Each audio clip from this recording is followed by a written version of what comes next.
Ladies and gentlemen, welcome to The Right Time, a Wave original.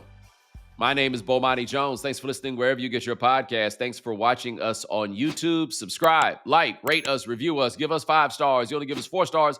I'm inclined to believe you are a hater. It is that time of week where we have a guest join us from SI.com. My man, Pat Forde. How are you, sir?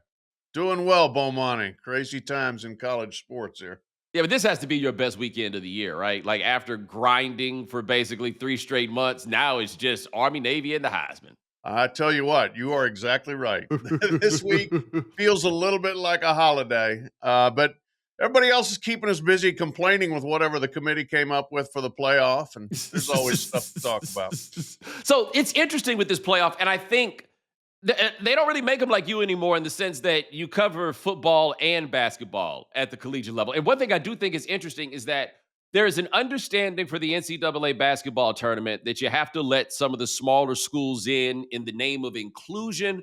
The example I'd used before, you and I used to talk about this many years ago, the Indiana high school state basketball tournament, right? And like the dynamic of not everybody thinks they're going to win, but you get everybody in. But it feels a little different with football because you know these guys are going to get their teeth kicked in. Like we see it happen early in the year all the time. We don't really see upsets of good teams versus small schools, which you do see in basketball from time to time.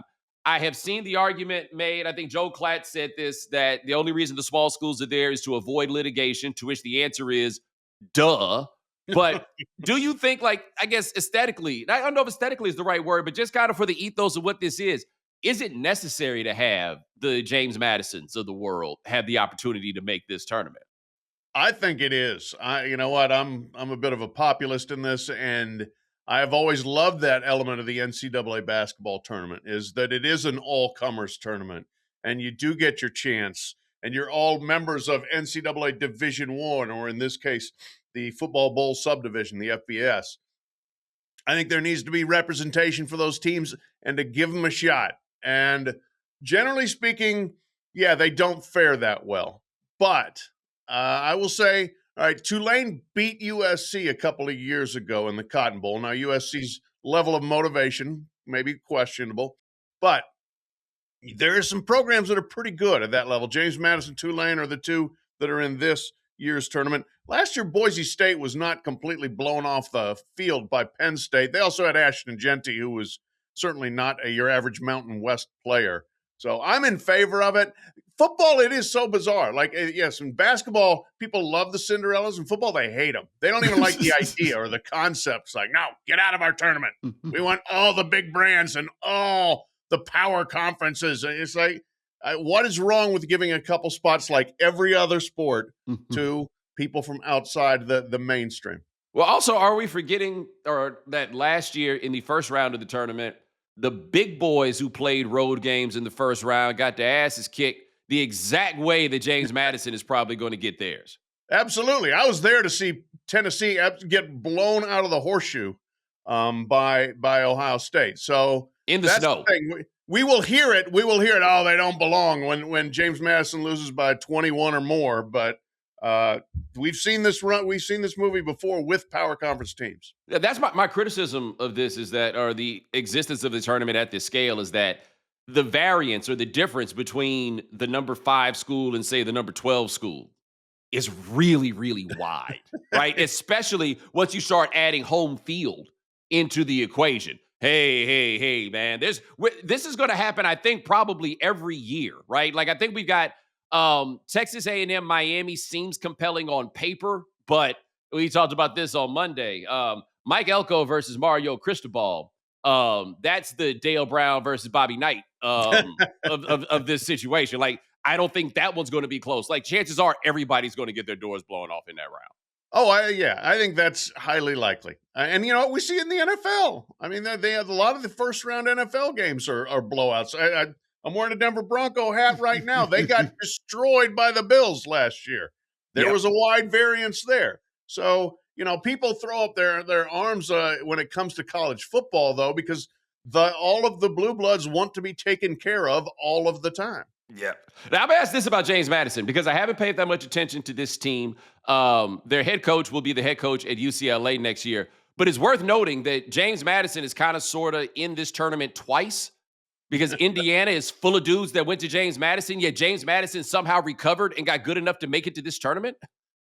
It's incredible. Like James Madison's one of the ultimate success stories, right? Because as you said, when Kurt Signetti left JMU for Indiana, he took everything but the last speck of hoo hash, man. I mean, he took like 12 players, took all the coaches, and James Madison had to rebuild on the fly, and Bob Chesney did it. And he is the same guy to a degree as Kurt Signetti. I mean, if you look at his track record, he was at Salve Regina, which is like NAIA, and then moved his way up D3, D2, same way Signetti did through the ranks. These are guys that have proven they can win at a lot of places with a lot of players. And I saw James Madison play early in the season in person against Louisville, and they've got some personnel. I mean, they are not without players, that's for sure. Now, again, can they match Oregon's speed? That's probably going to be an issue, but Bob Chesney's done a hell of a job there. Also, Dan Lanning is the sort of psycho that Oh. might see this as a way to like, oh, I wonder if we can score 75. What do you guys think? Yeah. He somebody put it this way to me about him. He's the kind of guy who likes pulling wings off of flies. Doesn't mind a little torture. Do you think he's going to wind up, by the way, being the first guy to fully realize at Oregon that this is actually maybe a destination job, and you should probably just ride this out? Phil Knight's helping him realize that because he has a personal contract with him that basically has made him almost untouchable in the job market. And so between that and I don't think Lanning's the type personally where he's like, I need a new job every 3 years anyway. But you combine that and you combine the Phil Knight situation, and I think Dan Lanning, he's rebuffed everybody quickly and just said, this is where I'm going to be. All right, now we went around to these other guys. I tried to start this with people that are actually in the tournament. The big story is the team that is not, and it is Notre Dame, who I think they have a fair gripe. If we were better than Miami last week, I don't really understand how we're not better than Miami this week, regardless of how you came to that conclusion. But they're out, and they did a very Notre Dame thing, and I think that younger people don't realize this. Every now and then, Notre Dame just decides they're too good for a bowl game, right? All the way through 1970, they did it every year. But there was a time where they were too good to go to the Independence Bowl, and quite honestly, so is everybody else. This time, they said, is that called the Pop-Tarts Bowl? Nah, we're not going. They're getting a lot of hell for this. It's understandable that they are. What is your read on this? So I have multiple reads on this, if you'll indulge me. First of all, yes, the committee, I thought, just screwed this up 8 ways from Sunday. And I think I have less problem with Miami being in over Notre Dame because I think they should be, and I think they should have been ahead of them all along, or at least in the last several weeks. Their ridiculously arcane, convoluted protocol kept them from comparing them head to head until the last minute. But the other part of this is Alabama getting this remarkable free pass of, moving ahead of Notre Dame based on a bad win over Auburn. Well, it's hard to win at Auburn. No, it's not this year. And then losing by 3 touchdowns in the SEC championship game and having no penalty for that whatsoever. So the committee boxed themselves in with this stupid weekly TV show, which does nobody any good other than ESPN to say thank you. Thank you for people watching and give us ratings. It does. It locks the committee into illogical stands that they then have to undo late. All that said, yes, this is Notre Dame being precious Notre Dame. And it is, I've been insulted to a degree by the stances that they have taken here, of how dare the ACC attack us? Well, you know what? The ACC has a family member in Miami. Your extended family. A family always wins over extended family. That's the way these things go. And the only way you get Miami in is one direct comparison. So you got to hit that point, right? That's the hole you run through, is Miami beat Notre Dame. So that's what we've got to hammer down. Now, showing that game 13 times on the ACC network may be excessive. Maybe excessive. I know Notre Dame's point was well taken there, but come on, man. Somebody was going to get left out. There were 3 teams clustered right there together. One of them was going to be left out. It's Notre Dame, and Notre Dame can't handle it. So I have thoughts on Notre Dame, generally speaking, right? And I think it's fair game to say this here, as I know you, but you grew up rooting for Notre Dame, right? Hmm. We have to appreciate about Notre Dame. And since my mother is listening to this, I will alter the terminology, but everybody will understand what I mean. Notre Dame a bad one, right? Notre Dame a bad one. Notre Dame been a bad one for a very long time, right? Now Notre Dame ain't been what Notre Dame was in a very long time, but in her mind, Notre Dame is still that bad one. Like for people who have to understand this, Notre Dame has not won a national championship in 37 years. Okay? It's been that long. It's been I would argue 30 since they were a real contender. They went to that BCS championship game against Alabama, but I remember it was over before I got off the plane at halftime that year, right? But a bad one is a bad one forever and will always see herself as a bad one. And so they have this situationship with the ACC, right? Hey, we come in, we play 5 games a year against your teams, and it's good for you because some of you don't sell your games out, right? You'll sell out Wallace Wade Stadium when we show up because they don't get a bad one in town that often when they come down here. Now, do they? Right? The thing about a bad one is not expected to be treated fairly. The bad one is expected to be treated like she is special because it has always been the case. They play by different rules, right? And they are no matter what anybody says, they're the baddest one that college football has ever truly had. Like it didn't endure for Miami or Florida State once they stopped being good. It has endured for Miami no matter how, for Notre Dame, no matter how mediocre they were. And so they had this deal with the ACC. And the way Notre Dame sees it, the ACC is the one that's getting a favor done for them, right? Like they're like, we let you come onto our NBC platform, right? When you come play against us, they're like, hey, we're doing this for you. And then when it comes down to it, you don't, what do you mean you don't want to do this for us? Like you'd rather do something for your own than to do something for us? And to everybody else, this makes perfect sense. But to the bad one, she's like, no, that's not. What do you mean? This isn't how this works. And so now they stand and they look around and they're like, you know what? We ain't going to no Pop-Tart Bowl. We was going to play. Like, even though the rest of us knew this committee is unwieldy and you should be ready for everything, the bad was like, ain't gonna say no to us. We going in that. We gonna go and we're gonna play for it. And then they're not. And the one place where I cut them slack for not going to play the Pop-Tarts Bowl is I don't know how many of their players were going to actually play in this game. And we have seen it. It's hard to dial these guys up. Florida State, who has not recovered from that game that they did not show up for after they didn't make the playoff. That's where I cut them some slack. But we can't expect Notre Dame to act like the rest of the girls, man. They just not. Your point is very well taken. That yes, they are accustomed to a great deal of sucking up and fawning and preferential treatment, and to a large degree, they've earned it. Right? They Yes. were able to go independent and make it work, and Yes. everybody else, if they could, would do it too. I think there's a couple others that could pull it off. Texas, Yes. Michigan, maybe or something. But Notre Dame has done it forever and made it work. And when you could do that, and then yes, when you get the ACC to say, for as long as they did, yes, whatever you want, fine, whatever you want, just play our teams, we'll do it. And all of a sudden now the ACC is campaigning against you. It is an affront to their sensibilities, let's say. Yeah, like Notre Dame was like Notre Dame don't know what anything costs.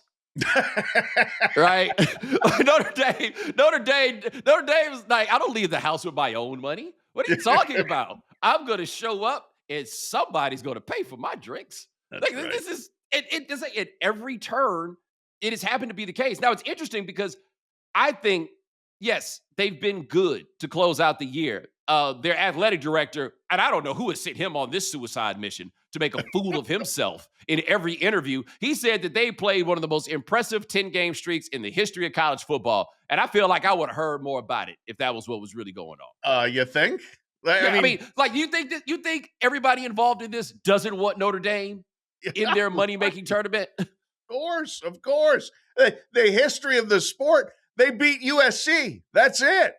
That's it. And I was there. They beat them by 10 points. It was fine. But they also barely beat a terrible Boston College. They beat a terrible Purdue. They beat a terrible Arkansas. They beat a terrible Syracuse. Like, what are we talking about here other than like just the hyperbole involved there? And that's the problem.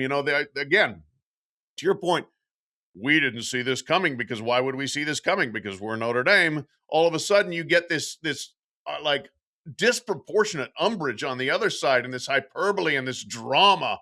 I can't believe they've done this to us. It's like, oh my God, I'm sorry. Yeah, and they've decided to spite the ACC, which a conference that has been highly disrespected. At least they would feel this way, right? Just in the way everything is gone. Their champion is being treated like they don't even like they're being treated like they're the six out of the group of five, basically. Like I think that's the way the conference, they put themselves in a bind with that tiebreaker. But hey, I think the same way you have the feeling about group of five, I also think that conferences are supposed to matter and winning a conference should matter. That's my take on their end of it. But also, when they look at the way that Notre Dame is doing this, Notre Dame is basically spiting them and ESPN by saying, we're not going to go to your bowl game, right? We're just not, nah, put somebody else in there, see how that goes. And I Mhm. wonder how this goes in the future for them because the athletic director said that he felt there was irreparable damage done with their relationship with the ACC, which seems like crazy talk. You guys will be fine. Totally. But that was an interesting phrase that he has repeated many times. That's like legal phrasing. Like Yes. we're setting up to sue your ass here. And as you point out, like who hasn't sued the ACC lately? All right, Florida State did, Clemson did. Everybody within the ACC is mad at the ACC, it seems. So this is kind of part of the turmoil that goes with that league. But the phrasing there, I thought that was very aggressive and he tamped it down a little bit yesterday. He did a press conference at from campus, and he said he was asked, "Can the relationship heal?" And he said, "Yeah, anything can heal. I'm not here to be dramatic." Oh, really? But it'll take a while, I believe he said. So, but there's going to be some interesting times, especially when Jim Phillips, when the college playoff committee meets, which is the commissioners plus Pete Bavacqua, the Notre Dame AD, they meet at the championship game, and we'll get those two in a room, and we'll get Big 12 Commissioner Brett Yarmark, who came out and ripped Pete Bavacqua last night. This is going to be some spicy times as these people figure out, and Notre Dame decides how much this power flex has caused backlash, or whether the ACC should bow down to them further. How often does the ACC look at itself and just simply say, Miami was supposed to be good? Right? Like they've gotten since Florida State joined the conference in 1993, they've gotten 3 national championships out of Florida State. They're not the Florida State now that they were, but Florida State elevated the level of play for the whole conference once they're there. Like, I mean, they did all that.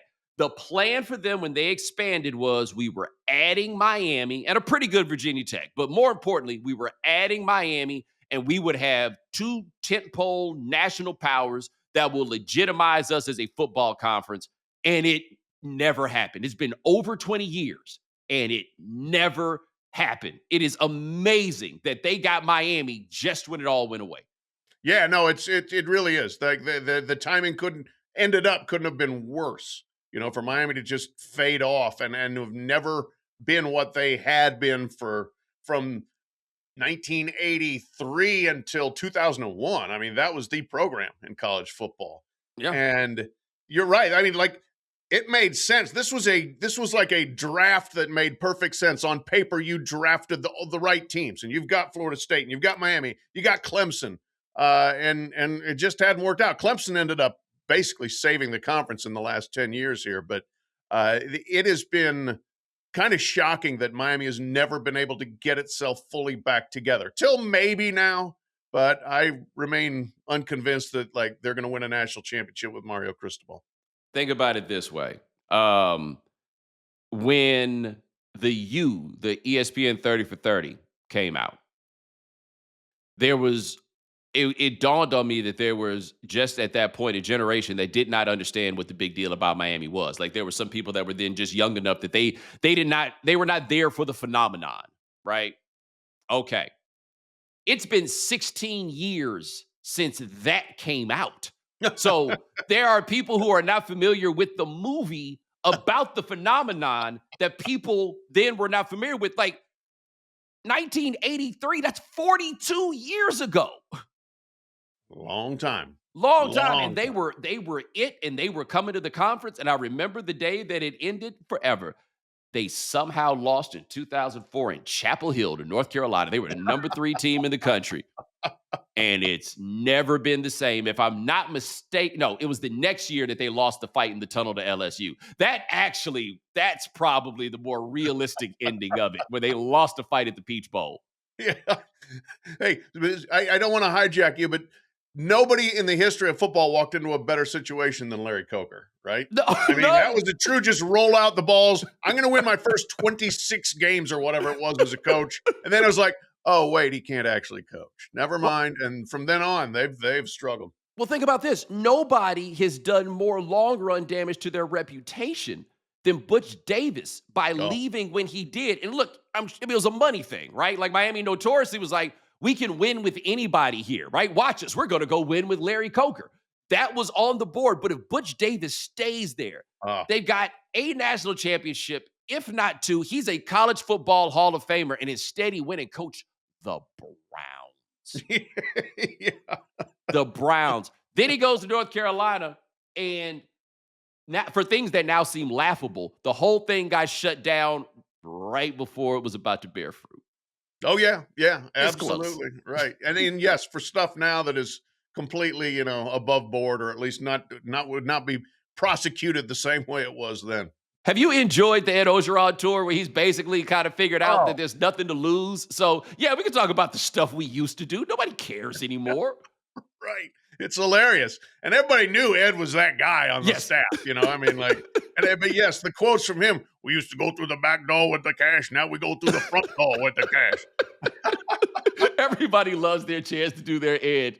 Like, Yeah. I told you, Lane should have brought Ed with him. If Brent Fry can go back to be the defensive coordinator at a school that just fired him, you can bring Ed back. Oh, I wouldn't be surprised if he's there in some capacity. Special assistant to the head coach in charge of Mojo or whatever. I mean, they'll find a place for Coach O. Ed, but to this day, Ed's won a national championship. He's done all these things. He will always be the guy that took off his shirt and challenged his whole team to fight in his first meeting at Ole Miss. Like, these are things now that people do not remember. But in 2000, I think it was 2006, he got the job at Ole Miss, and he asked anybody if they were still loyal to the previous coach, David Cutcliffe, and a couple of them threw their hands up, and Ed Ogeron took off his shirt and said that they could fight right then and there. That's head coach material, isn't it? I mean, well, what about Pete Golding, who seems to be the spiritual successor? Well, absolutely. No, there's a little bit of the same thing there.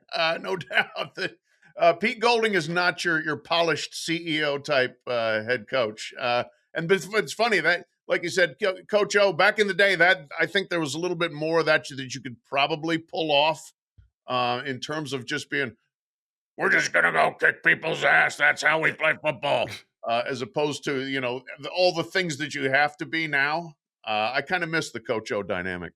AJ, we're going to talk more about this after the break, but I have to tell you, we did something here about, I just saw that picture of Pete Golding when he got the job, and I was like, ooh, that don't look like no head coach. And it bounced around, and Chris Lowe of All Three was like, well, what would make him look more like a head coach? If he was more clean cut, if he was a bit more debonair? Yes and yes.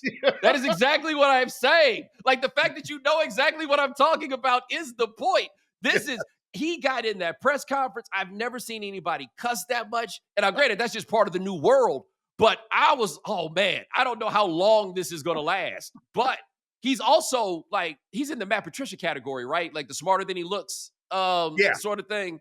Yes, he is. Yeah, I mean, there's, I guess, apparently some Rain Manish qualities to his coaching ability. But that you also have to be able to communicate as a head coach, and we'll see how that goes the rest of the way with him. Well, look, coming up next, there's something else going on with that Ole Miss job that if you haven't seen, I think you'll want to hear about. All right, we're back with Pat Forde, SI.com. We're talking about what's going on with Ole Miss, and we talked a lot on this show. I guess everybody talked a lot about the Lane Kiffin exit, whether he should have been allowed to continue to coach the team. It seemed obvious to me, no, he should not have been. There's a zillion different reasons why he shouldn't. Okay, so since then, Kiffin has gone to LSU. Pete Golding, who, if you believe certain people, has been MFing Lane Kiffin for weeks behind the scenes. to the tune of getting this job, because I think he had a crazy level of leverage because they really want to win this playoff. They really feel like they have a chance to win a national championship. Best season ever. Okay, cool. So Golding stays there with the defensive guys. All the offensive guys went with Lane to LSU. But now, four of those offensive coaches, including Charlie Weiss Jr., the offensive coordinator, they are coming back to Ole Miss to coach the team through this playoff on offense. And if it was inappropriate for Lane to stay because you're afraid he might poach your players and everything else, doesn't the same hold for all of his guys who just quit on you too? This is a bit of a disconnect, logical disconnect, right? Is exactly what you said. The difference, I think, I guess here is that like the spite of Lane personally has got so heavy and so thick. It's like, no way that dude comes back. Now the rest of y'all, sure. Hey, we need some coaching. Jesus Christ, we got to come up with a game plan here. We got to coach some positions. We need to get some new route trees for our receivers with these new game plan. So like I think they realized this was so heated, I think, and immediately bitter that the stakes immediately were just like, no Lane Kiffin forever. Everybody, if you leave too, you're going to forget it. And then you get a little calmed down and you're like, oh my gosh, we actually do want to try to win this playoff. Who's coaching the tight ends? Wait a minute. Get these guys back here. So, you could say, all right, Lane and LSU were being bigger or whatever by saying, go ahead and go back and do it. But at the same time, to your point, go ahead, go back and do it. And by the way, make sure those guys know the good ones. We got a few spots open down here at LSU. Yeah, I think the tough spot was the one that you pointed out is somebody has to call this offense, okay? And so to me, it felt very simple that if you were going to stand on principle, then you had to be willing to set fire to the idea of this being the chance to win a national championship, which I'll just throw out there. They have a chance to go to the semifinal, perhaps even the final. They do not actually have an actual factual chance at winning the national championship. But, and this is the other part of it for me, is they are behaving in such a way that explains why Lane would leave to go to LSU, because they're behaving as though this is the last chance we'll ever have. And they have a history to indicate that that would be the case, but they're behaving like, I don't think we'll ever get back here. So this is what it is that we have to do. And yeah, I get it. Maybe you do, but something tells me this is going to be chaos. Like, you think Pete Golding is that happy about these guys sticking around and coming back? You think the players are just that thrilled about them coming back? I don't think they're going to lose to Tulane because Tulane doesn't really have a coach. But this has room for incredible drama. It does. I mean, the soap opera elements are all there in terms you got the scorned relationships, and then you got people trying to come back and mend fences or repair burned bridges. But at the same time, as you say, they like the staff dynamic, they don't like each other, right? That seems very much like an offense-defense operation and not a whole team operation, which is kind of the way Lane rolls, right? I mean, I'm not sure Lane cares anything about too much beyond his pretty ball plays and the guys that make them work. And so I can see this, and the fracture comes, and the offensive staff leaves, and then they got to walk it back and come back in the building. I'm sure that's not going to be the smoothest thing. And then, the players on their side are like, hey, I thought you left. Why are you back here? Well, yeah, that's the thing. It's not like they've been gone for a while now. Yeah, right. Like, they've been gone for a week and change. Like, I imagine there may be a couple of them that came back. That's like, woo, right? Like, everybody usually likes the running backs coach, right? Like, he comes back. It's like, yo, I'm so glad to see you. It's a couple of them that's like, thought you was gone, man. Like, when no, this is the best news we'd ever received, that you were going to be out of there. And I also love this about Ole Miss, that they all seem to be pretty happy about Pete Golding being the coach. And it's going to be fun to see. It's a difference between, and especially between being defensive coordinator and being head coach. Everybody used to love Will Muschamp too. As the coordinator. Yeah. Now, the offensive coordinators, generally speaking, they have to be a little bit more forward-facing, right, with the public, and they're used to that a little bit more. Defensive coordinators, those guys they're the darkroom guys who are sitting there like, They are doing nothing but dialing up blitzes and stunts and figuring out how we're gonna, take out that receiver. And all of a sudden it's like, oh my, wait, I'm doing this press conference. What? And then I got to go shake hands and kiss babies. I got to do that too. This Yes. will be an adjustment, clearly. Well, one thing I want to ask about the playoff itself that I hadn't talked about with you, and you as somebody who has been around, Louisville, Kentucky, and Indiana sports for the longest. Indiana is the number one team in the country. And I contend that because of the playoff and the way things have gone, we are downplaying the magnitude of what I think was one of the great upsets in college football history, was them winning that. I don't care if it's a 1-2 game. It's Indiana versus Ohio State with stakes, and they won a 13-10 game. Can you explain to people who may not understand the magnitude of this? Like Indiana winning, being the number one team in football in December is. It is the most amazing thing I've ever seen in college football. And I have been covering the sport since like 1990. So I have seen more horrible Indiana football than most people have. Covered a lot of it. Been there when the stadium is at best half full and the fans are the ones that are in the stadium are talking about the basketball scrimmage that's going to come that night. It is for them to do this. And as you pointed out, to beat a good Ohio State team with a Big Ten championship on the line was unbelievable. To go into Oregon and win that game, to be 13-0, to dominate most of the teams that you have played. Curt Cignetti, I've never seen a coaching job like this. Never seen it. He's 24-2 at a school where it would be much more realistic to think he'd be 2-24. Yeah. I mean, it's preposterous. I don't know how he's done it. That dude needs to write books and do seminars because it's unlike anything I've ever seen. And I think an underrated part is the great personality fit he is, in that no matter what you think about Bobby Knight, they love that man up there, right? Now, Cignetti has not demonstrated any of the darkness of Knight, but he has all of the confidence and bravado and obvious acumen, right? Like the look you dead in the face and just be like, hey, Google me. Like, I win. This is what it's going to be. Like some countries, some places like dictators, right? They like, they like those sorts of dudes. This is their kind of guy. Why Lane seemed to make so much more sense at Florida. He's the spiritual successor to Steve Spurrier. Yes. Cignetti is that guy for that school. 100%. He is the spiritual successor to Bob Knight without choking anybody. Yes.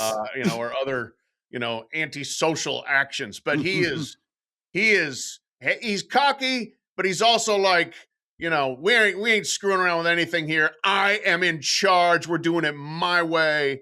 And everybody's like, yes, sir. Yes, sir. Yes, sir. You just keep winning whatever you want. Here's $11 million. Somehow just keep pulling this miracle off.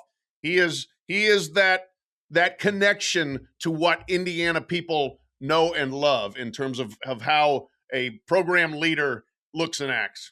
The one opposite between he and Knight, and I always say, how does the monster of Knight get created? 2 undefeated regular seasons, 2 Final Fours, and a national championship before you turn 37. Like, that's how it happens. Yeah. This guy didn't get it really going until his 60s. Yeah. That's astounding, and you look now and say, my God, why didn't people give him a chance earlier? And then actually you back up and look at his resume. It's like, oh gosh, he won here. He won there. He won there. And he was a Saban assistant. Like, he should have gotten chances earlier. There's no doubt about it. But he is, you talk to him and he's one of those guys, he keeps everything kind of suppressed, but it will come out in little ways that, like, man, I am so ticked off I did not get a chance until I was 61. I can't wait. I am sticking it to everybody because I can, because I couldn't before, because nobody let me. And he's from one of those coaching families. They normally give guys like that jobs all the time. Like, I had to not mix him up with the other one, Frank. That was the other one's name. Yeah. Frank was his dad, and then Frank Jr. Yes. Was a head coach. That is a coaching family, and you're right. Usually those guys are fast starters. They get their spots early and away they go. And that was not the way this transpired with Curt. All right. I want to get to something that's a little bit more amorphous, but I think is maybe the most important thing to happen in college sports in quite a long time. And it is University of Utah is taking a $500 million, I believe is the number, capital infusion from a private equity firm. And what that is going to do is to create a for-profit entity that is owned by the university, the athletic department, and a handful of boosters will be playing this. Now, where I think this is interesting that I think is lost is all politics are local, right? And Utah's chief rival, BYU, has access to money in a much different way that, quite honestly, from here is a little bit uncomfortable to talk about. But we are seeing what Ryan Smith, the owner of the Utah Jazz and the Utah Mammoth, is doing with their basketball program. They might have the best player in the country because now the money that they have access to as the official college of a church, right? They're playing a whole different game. Utah, which I imagine thought they were going to be living that Pac 12 life for a lot longer than they were, everything changes up. Now they need the money. Now, we'd heard the Big Ten was thinking about engaging in private equity. Utah is the first to do it. My point has always been show me the thing that private equity has ever made better. I saw a lot online with people saying, oh, they believe that this is the beginning of the end of college sports. And I'm trying to avoid the doom and gloom scenario, but I do have the question of, to you and from what you're hearing, what does this seem like for Utah? That I don't know yet. But this is one of those classic things that we see over and over and over in college sports. It sounded good, looked good, and then all of a sudden it's like, oh, well, that didn't really work out the way we thought it would because now they're coming in and they're saying, why do you have a cross country program? Why do you have to play soccer? They private equity. To your point, first of all, yes, I've never seen it make anything better. But secondly, they're not there just to hang around.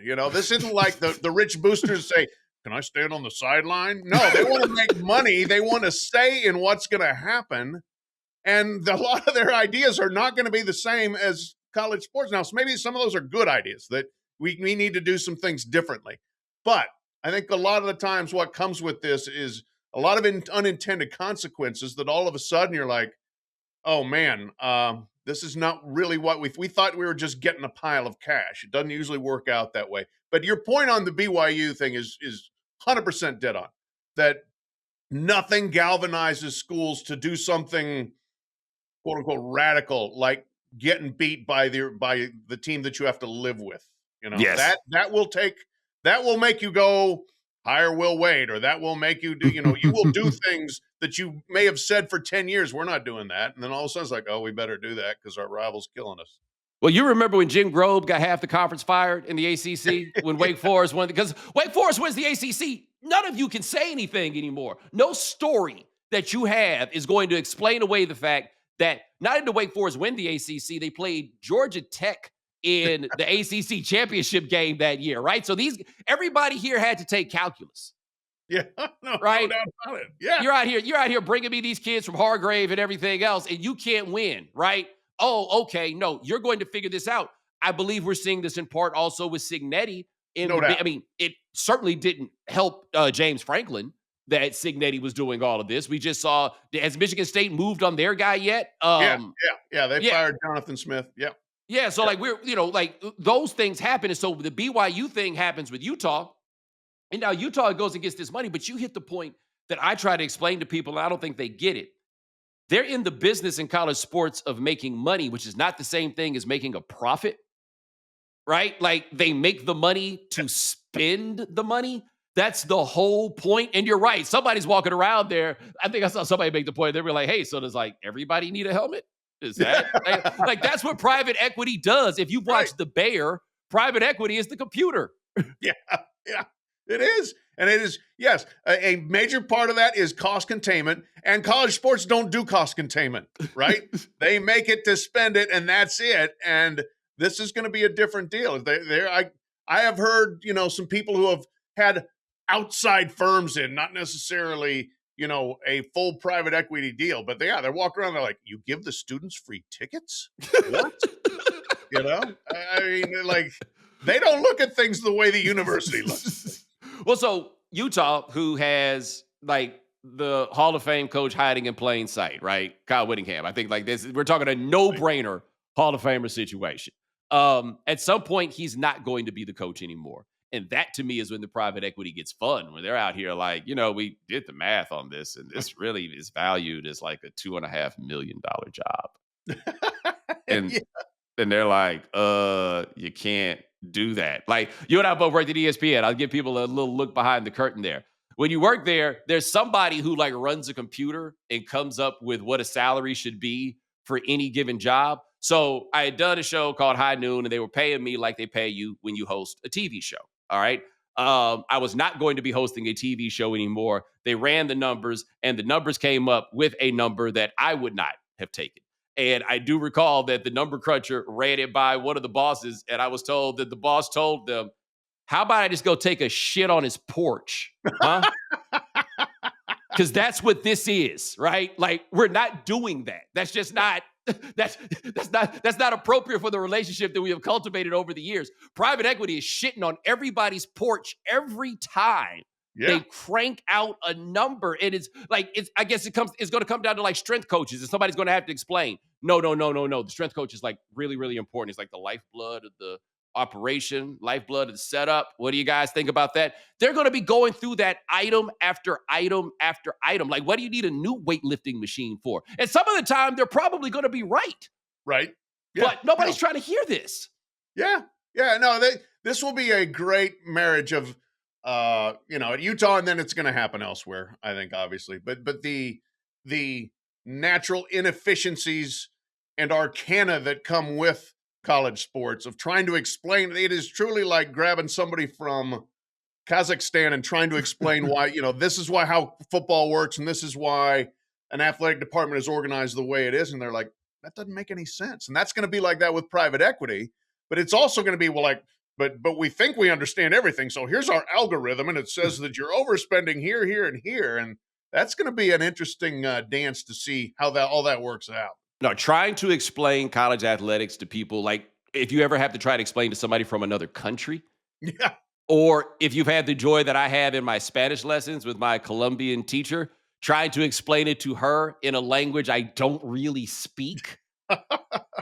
Yeah, man, it's not playing. But you made an interesting point earlier where we were talking about the like Notre Dame is the school that could pull off being an independent, and you're like Michigan is another one that perhaps could. Ohio State, I think, would be another example. But this is germane because of the private equity push for the Big Ten, where everybody, including Ohio State, seems to be with it, except for Michigan and USC. And Michigan seems to be at least threatening the idea that they could go independent.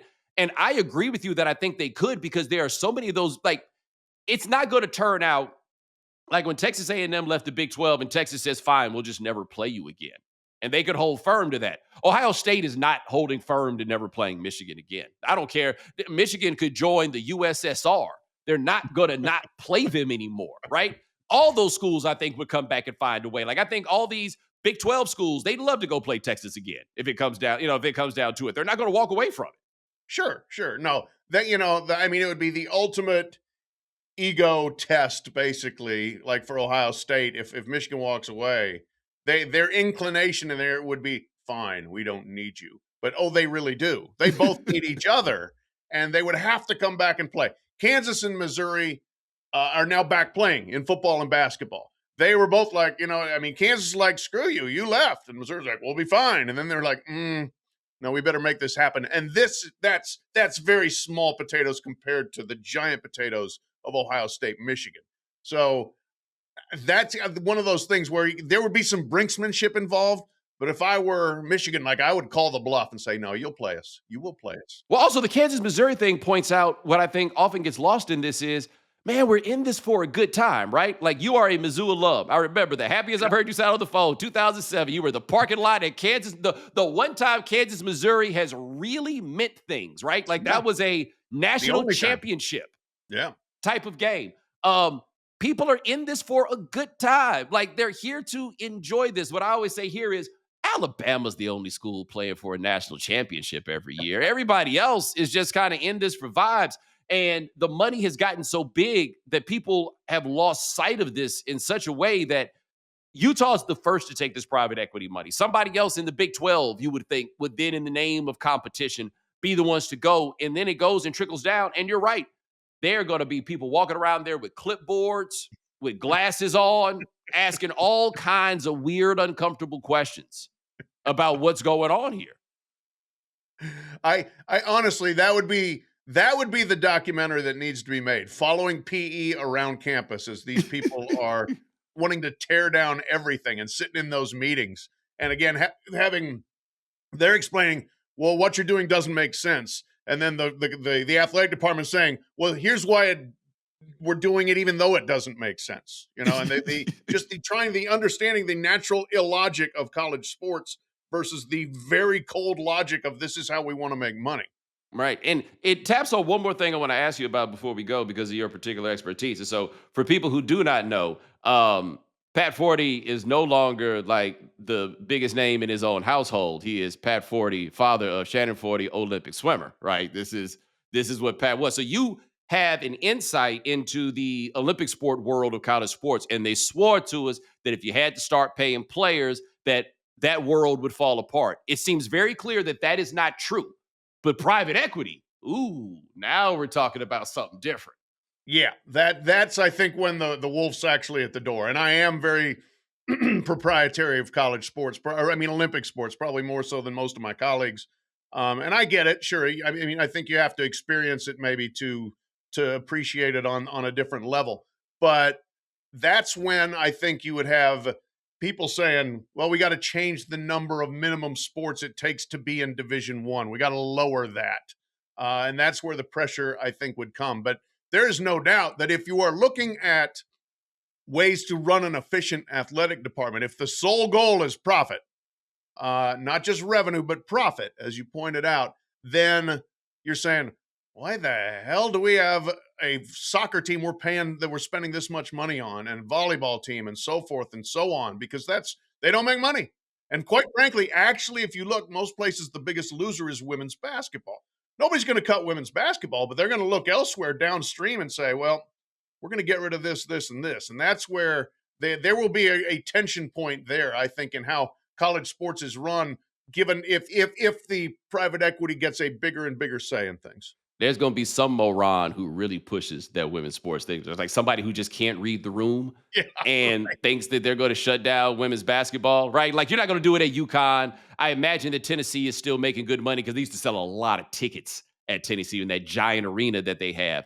But there's somebody that's going to walk in and be like, yeah, but what they're going to do about it?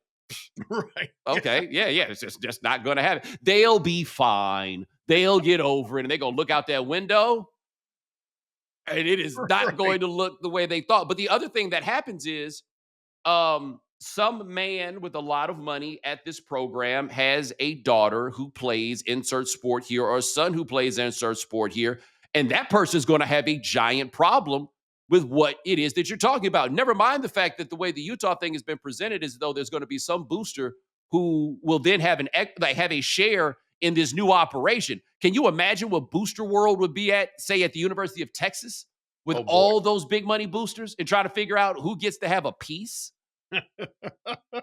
No, that's the thing. Is there are some places they're not just several cooks in the kitchen, but they're opinionated cooks, and they do have more money than God. And you bring enough of them in, and you have the private equity element. I mean, there's going to be. I would like to be the athletic director who is trying to ride this tiger. Right. You just keep hanging on because when you fall off, the tiger eats you. And when So you make it about investment, like when yeah, these dudes are just throwing money at programs, they just tricking, right? When they have a share on it, now they're pimping, yeah, right? Like now that you get a piece of the money, now this doesn't feel like the most charming thing about this whole world is there are these rich people who have nothing better to do with their money than to like make their teams better. That's yeah. just what they enjoy. They put your name up on something, right? Like maybe we'll name the hot tub after you. All of these things. Now these guys are going to be coming in there asking about their return. That's Yeah. not what this is about. No, right. That's the thing is, I mean, forever college sports has been predicated, the funding of it has been predicated on rich old guys that are like, yeah, I just want my alma mater to win. But you add a different element to it if it becomes an actual profit or loss investment that Yeah. they're tied to. And I don't think people understand this either. I haven't checked the data in a while, but you used to look at when the USA Today puts out that list of the budgets for all of those programs. And you look up and like one year, I remember looked at Georgia, something like 30% of their budget was from donations. Like, like that, these are not, these things don't make money in the way that you think that they make money. They only make money because people give them money. Yeah, no. And I mean, that's where it is interesting, I think, too, the donor fatigue. Like if you are sitting there and you are Joe Mega Millionaire and you've given to Georgia 5 different major donations, and you look at that phone and you see that number pop up again, you're like, "Oh, no, not again." Like, really? What is it you want me to do now? I think there is an element of where they're juggling chainsaws here, and eventually the chainsaw may cut your arm off. Did you see Troy Aikman say that he donated money to a player who may or may not be Dante Moore, who is not the quarterback at UCLA, Troy Aikman's alma mater anymore. He is at Oregon. But Troy Aikman said he donated the money to get him and, quote, didn't even get a thank you card, which is the most old man thing Troy Aikman could have said. And he said he's never doing it again. It was quaint, right? It was actually quaint. I need a thank you card for this. I mean, somebody somewhere, that's where you get a staffer at Oregon or at UCLA to say, just forge something from Dante saying thank you and send it to him, man. Put out the thank you card. Hey, do you think there's somebody at OU who gets a list of like former players who are in the NFL and every now and then accidentally calls Troy Aikman to ask for money? Without question. Absolutely. Yeah. Some 24-year-old like, who's Troy Aikman? Right.